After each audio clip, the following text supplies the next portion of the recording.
C'est le premier jour du nouveau trimestre. Comme ceux d'autres régions, les enfants de ce petit village reprennent le chemin de l'école. Mais leur voyage n'est pas comme les autres. Après un trajet en train pittoresque, ils montent à la hauteur de 268 mètres dans un ascenseur à flanc de falaise, puis planent au-dessus du canyon dans un téléphérique avant d'atteindre enfin leur école. Avec l'ascenseur, c'est beaucoup plus pratique et on gagne beaucoup de temps. Et prendre le téléphérique, c'est comme descendre un toboggan. Je suis vraiment content.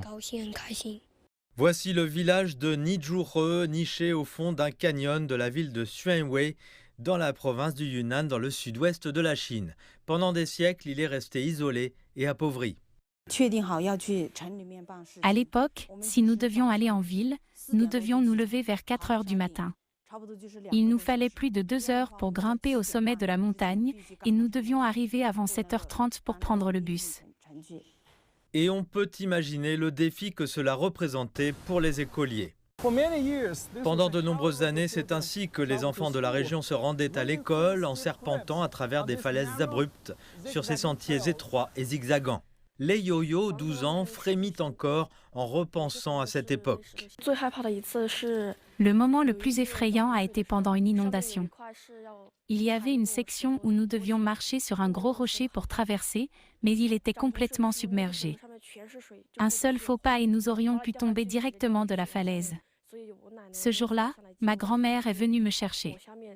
Elle a arraché de l'herbe sur le côté pour dégager un chemin afin que nous puissions rentrer à la maison. L'année 2017 a marqué un tournant. Dans le cadre des efforts de lutte contre la pauvreté, le gouvernement local a introduit un projet touristique.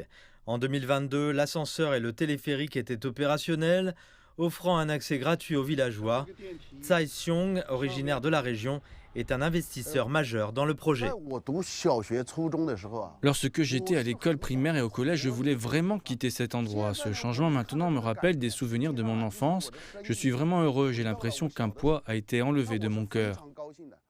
Aujourd'hui, le canyon attire un nombre croissant de touristes, ce qui crée de nouvelles opportunités pour les locaux, grâce à des entreprises telles que les restaurants et les séjours chez l'habitant. Nous disposons d'excellentes ressources touristiques ici. Outre le Grand Canyon, nous avons aussi de vastes prairies et des milliers d'hectares d'azalées. Nous allons accélérer le développement du tourisme dans toutes les zones pour stimuler la croissance dans l'ensemble du canton. Aujourd'hui, les enfants se tournent vers un monde plein de possibilités. Quand je serai grande, je veux ouvrir un hôpital ici pour que les personnes âgées n'aient pas à se rendre en ville pour se faire soigner quand elles sont malades. Pour eux, sans l'enfermement des montagnes, aucun voyage n'est trop lointain, aucun rêve n'est hors de portée.